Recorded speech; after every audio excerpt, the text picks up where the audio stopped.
Good morning, good afternoon na pala dito sa amin.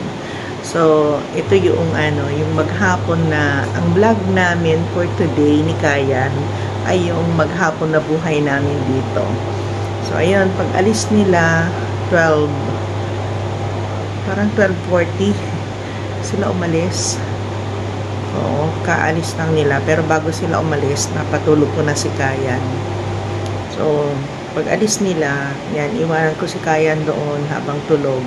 Tapos, nagsalang ako ng mga damit. Ayaw nga nila na ayaw nila na ako ang gagawa. Sabi nila okay lang kahit nakaupo lang ako katabi ni Kayan. Kaso guys, di ko matiis. Yung kaya ko naman na gawin, yun yung ginagawa ko. Ayan, yung dede niya, nalinis na rin nila bago sila aalis. Nakapagluto na rin sila bago sila umalis. Kaya wala na talaga, ano na lang ako dito, chill-chill na lang kumbaga. So, nakaawa naman kung sila lahat ang gagawa. Kasi puyat din sila kay Kayan. Sa gabi, pagdating nila, hindi ko na hinahawakan si Kayan. Sila na ang bahala. Tapos natutulog ako hanggang alas 10 ng umaga. So, nababawi ko yung yung pagod ko sa maghapon.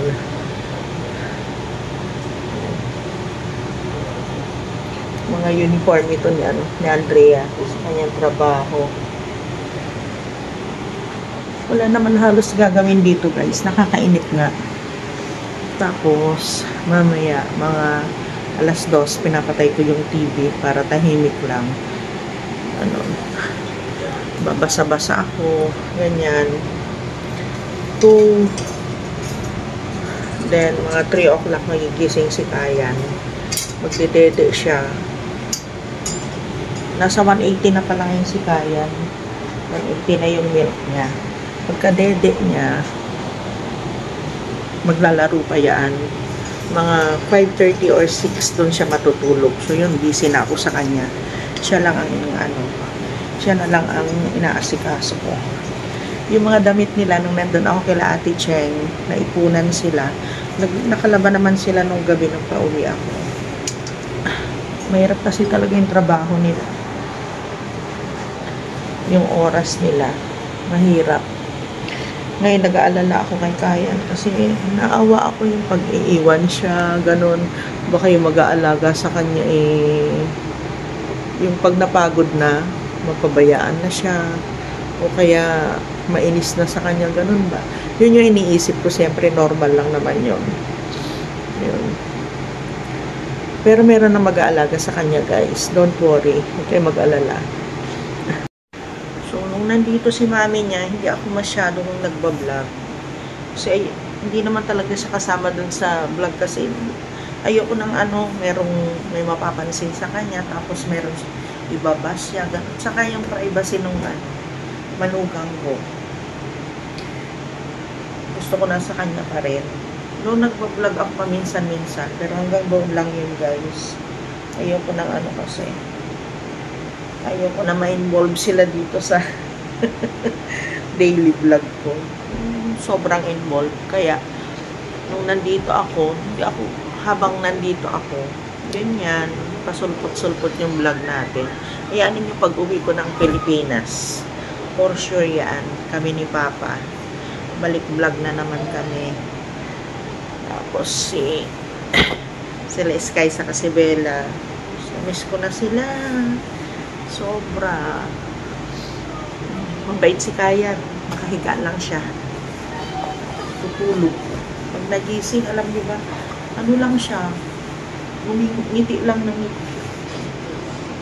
Mabait talaga yung bata na yan.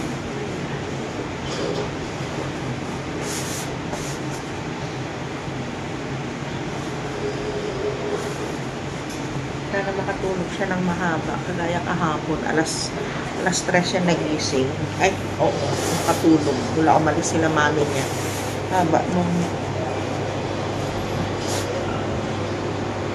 Eto, binili sa akin kagabi ni Andeng. Thank you sa inyo. Blower. So, meron na naman tayong harbat. Iuwi ko na naman. Tapos ito. Meron pa. Ayan. Binilhan din niya ako nito. Mapupuno na yung bagahe ko, guys. Pangalawa na yan. Yung ano yan, yung isa-send ko sa Pilipinas. Pero 2 months pa kasi yan bago siya dumating. Tapos nabili sila ng prutas. Dito may prutas naman ako. Dito. So, Andre, hindi siya mahilig sa prutas eh. Ano lang, udlot-udlot yung pagkain niya ng prutas.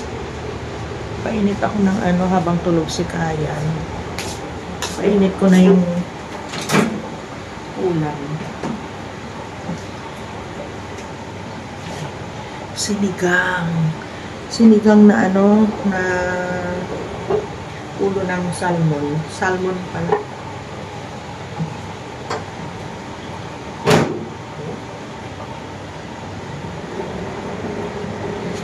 Ako ay kakain na.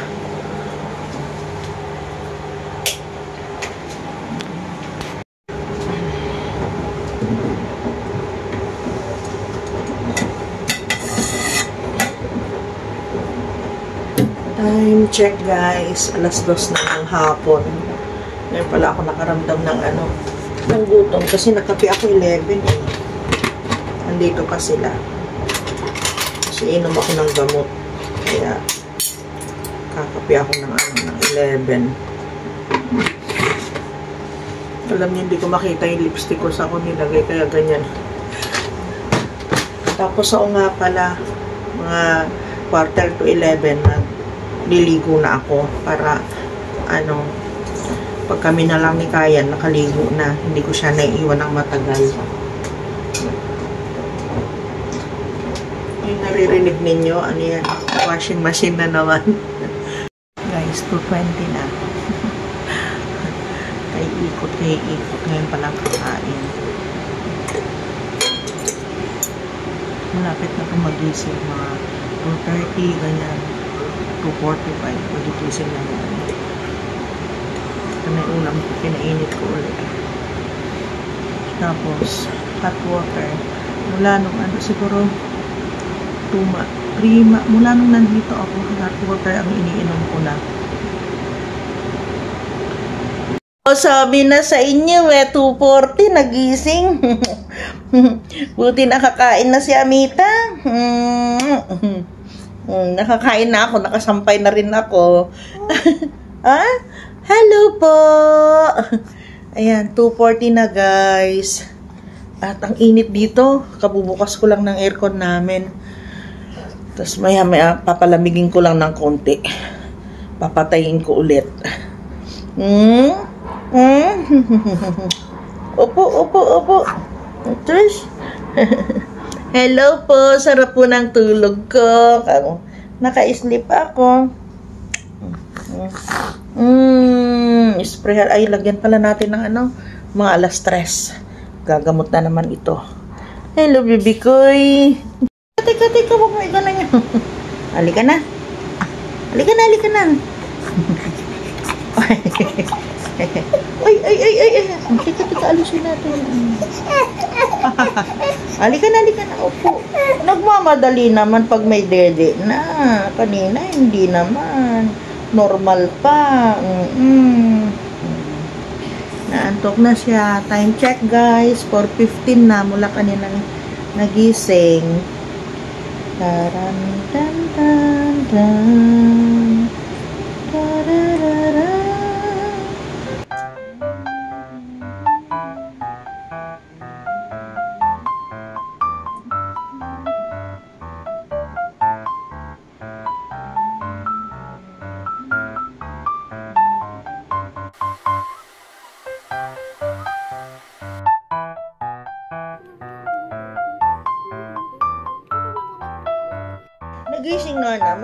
Nagising na naman.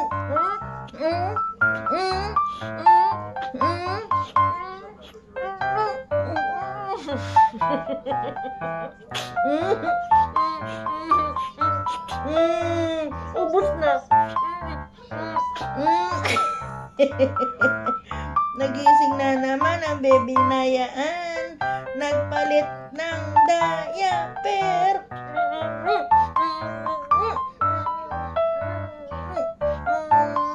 Asim ng leeg.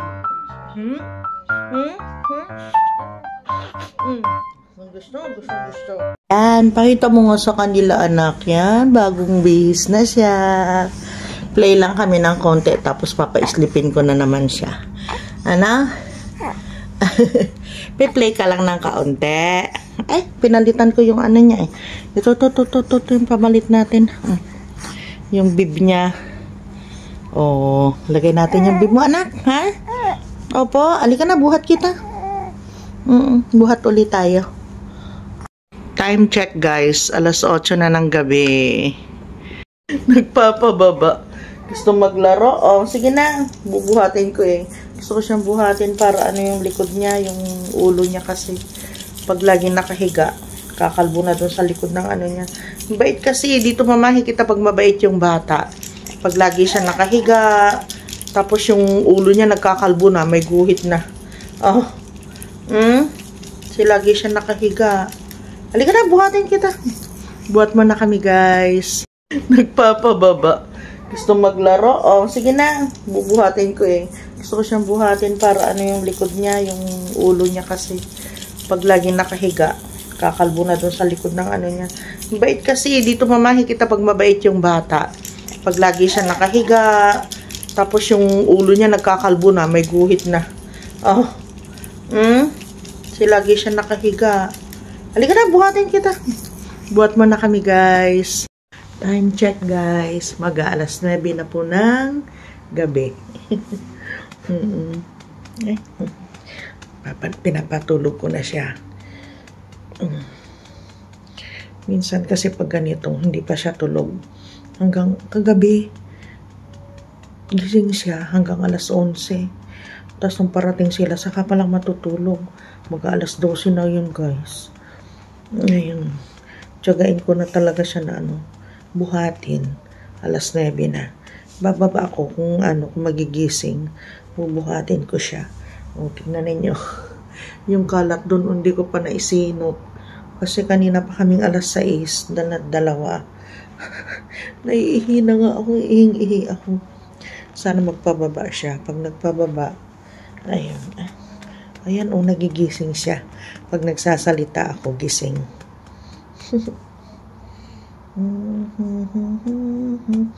Kasi pag nagbihis na ito ng damit na ganito overall, yun, alam na niya yan. Time to sleep na siya. Pero kagabi, ang haba ng niya. Ang haba ng gising niya. Napuyat din siya eh. Kaya natulog din siya ng mga 10 hanggang 10 kaninang umaga. Tapos, parang nakita ko sila sumasayaw ni mami niya. Pero 5:00 na yata. Hindi ko alam kung anong oras na yun. Basta ako nakikita ko lang sila. Tapos pipikit na naman ako. Kawawa din si mami niya eh. Kaya talagang naawa talaga ako. Kasi kailangan ni Papa ng kasama talaga sa bahay. Hindi po pwede na iwanan ko din siya. Kawawa din naman. Saka yung bahay namin hindi pwedeng iwanan.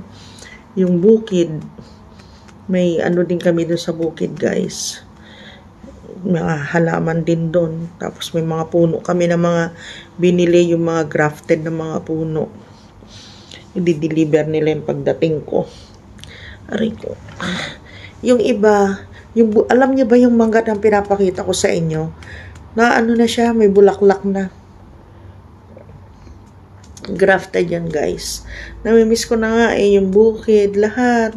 Sila Papa, namimiss ko na. Hi, Pang. Namimiss ko na talaga. Mahirap naman paghati din yung sa may sarili din kasi kaming buhay sa Pilipinas. Once na nakapag for good ka na, hindi naman po pwede na iwanan namin lahat. Paano na yung yung bukid namin? Paano yung bahay? Kagaya ngayon tag-ulan, guys. Nagpalinis si Papa ng bubong. Ewan ko kung andito pa yung mga pictures. I-insert ko sa inyo para makita ninyo. Ay, hindi pala ako marunong mag-insert dito. Try ko lang ha. Palinis siya ng bubong.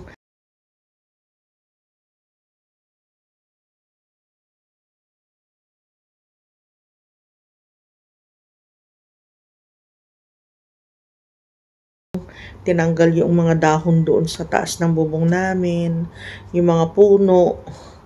Kasi yung unang ulan na malakas, tumulo doon sa dingding namin. Ayun. Yun lang naman, pero nung naano na niya, napaputulan na, wala na, okay na. Yun, isa yun. Tapos yung bukid, yun nga, pag halimbawa pupunta dito si Papa, matatagalan siya.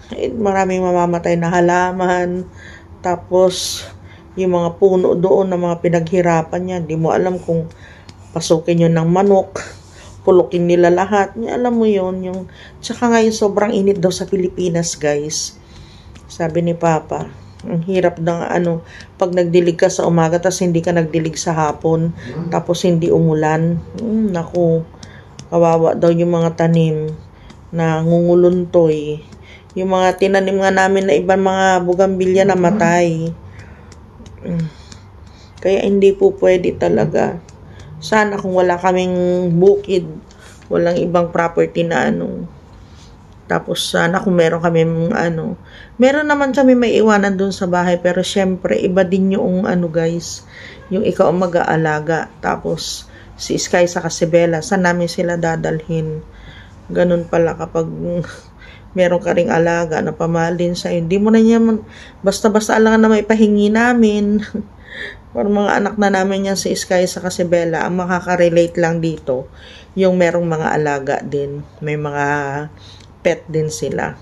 Saka yung mga pet natin, lalong-lalo na pag mga aso, mga Shih Tzu na yan, mapagmahal yung mga yan. Hindi mo yan ituturing na hayop sila. Parang mga anak mo talaga, kapamilya, ganun.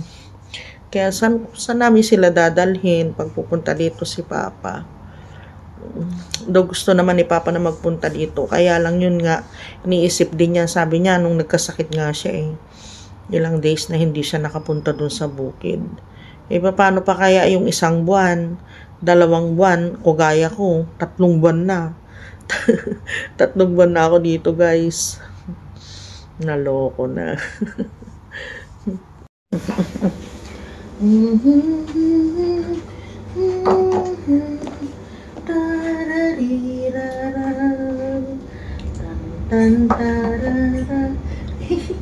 Gutom na.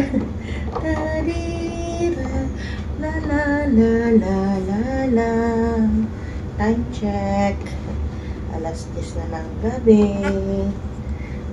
Tarira, tariran, tariran, taran.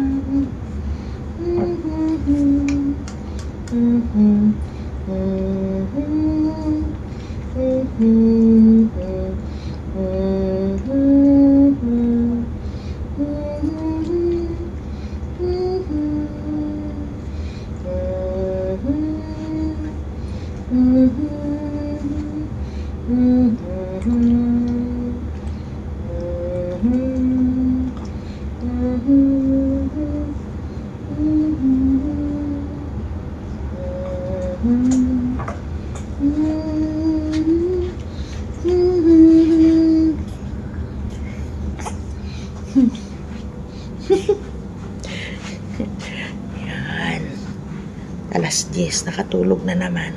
Nagising siya, guys, pero saglit lang.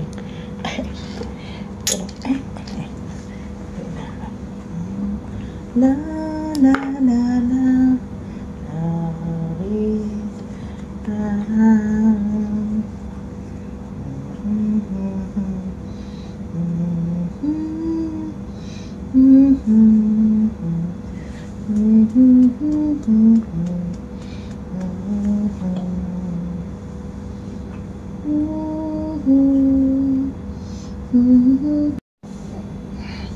Tulog na uli. 10:00 na. 10:10. Nagising siya ng 9:30. Tapos tulog siya. Sana tuloy-tuloy na hanggang pagdating nila mami niya para hindi na sila mapuyat. Kawawa si mami, anak. Sleep ka lang.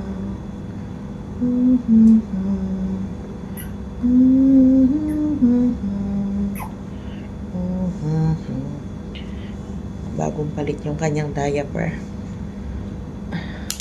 Sinamantala ko habang gising siya. Para mamaya, bago sila dumating, mapalitan uli siya. Pag naihian na itong diaper niya. So, yun lang guys. Kasi alas 10 na, maghihintay na lang kami. 10:15. Mga 12, ganun, darating na sila. 12:10, ganyan.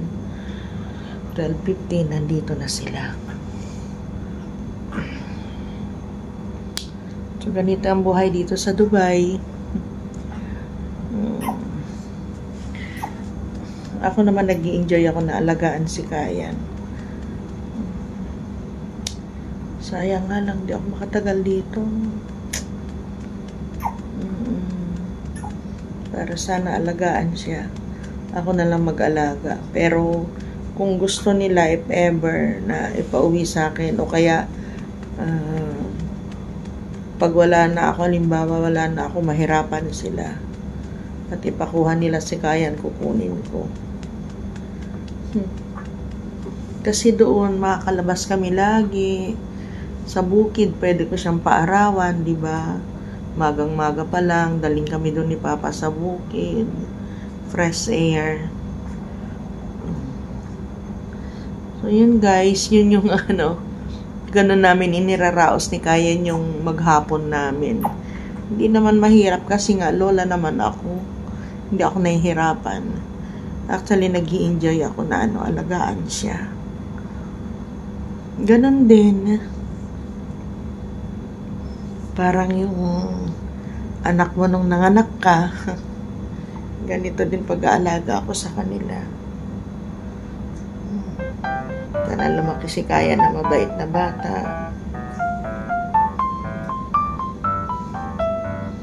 That's it guys. We'll see you again tomorrow. Good night na po.